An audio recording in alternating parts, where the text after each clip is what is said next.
Hello students, welcome to my channel. இன்னைக்கு இந்த வீடியோல என்ன பார்க்க போறோம்னா 10th இங்கிலீஷ் கன்ஃபார்ம் 5 மார்க்ஸ் தான் பார்க்க போறோம். Prose poem supplementary reader.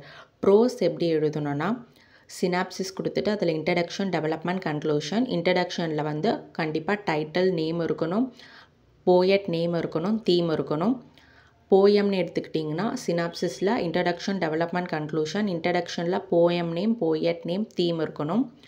Supplementary reader எடுத்துட்டிங்கன்னா அதே போல் சினாப்சிஸ் கொடுத்துட்டு இன்ட்ரடக்ஷன், டெவலப்மெண்ட், கன்க்ளூஷன், மாரல் கண்டிப்பாக நீங்கள் கொடுக்கணும் இன்ஸ் டெவலப்மெண்ட்டுக்கு.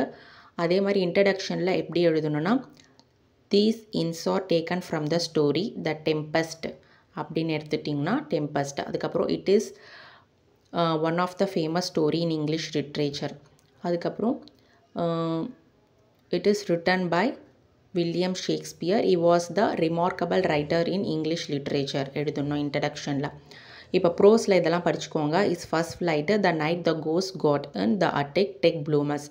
இந்த 4 ப்ரோஸை படிச்சுட்டிங்கன்னா கண்டிப்பாக 2 கொஸ்டின்ஸ் வரும், நீங்கள் அட்டன் பண்ணிடலாம்.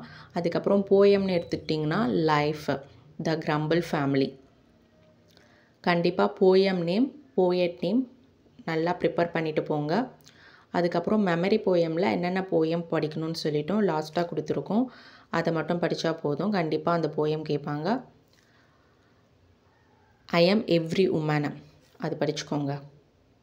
சப்ளிமெண்ட்ரி ரீடரில் வந்து பார்த்திங்கன்னா the Tempest, zigzag, the story of Mulan. Already ஒரு வீடியோவில் வந்து எப்படி வந்து பேராகிராஃப் ரைட்டிங் எழுதணும்னு சொல்லிட்டு நாங்கள் ஆன்சரோட கொடுத்துருக்கோம். அதை நீங்கள் பார்க்கலன்னா இந்த வீடியோ கீழே இருக்க டிஸ்கிரிப்ஷனில் லிங்க் வைக்கிறோம். பிடிஎஃப் வேணுன்றவங்க நீங்கள் அங்கே போய் நீங்கள் டவுன்லோட் பண்ணி பார்த்துக்கலாம். இப்போ அதர் கொஸ்டின்ஸ் பார்த்தீங்கன்னா அட்வர்டைஸ்மெண்ட் கேட்பாங்க.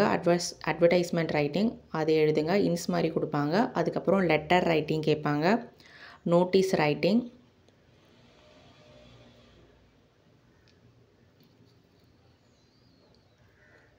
Picture description. ஆல்ரெடி ஒரு வீடியோ போட்டிருக்கோம், அதில் வந்து வித் ஆன்சர்ஸோடு தான் இருக்கும். லெட்டர் ரைட்டிங்கு வந்து ஒரு 10 or 12 இருக்கும், நோட்டீஸ் ரைட்டிங் ஒரு 3 இருக்கும். அந்த மாதிரி ஸ்பாட் த எரர் எல்லாமே அதில் ஆன்சரோடு இருக்குது, நீங்கள் அதில் ப்ரிப்பேர் பண்ணிக்கோங்க. Memory poem the life, I am every woman, the secret of the mission. இந்த 3 போயமாக படித்தா போதும், கண்டிப்பாக இந்த 3த்துலேருந்து ஒரு போயம் கேட்டுருவாங்க.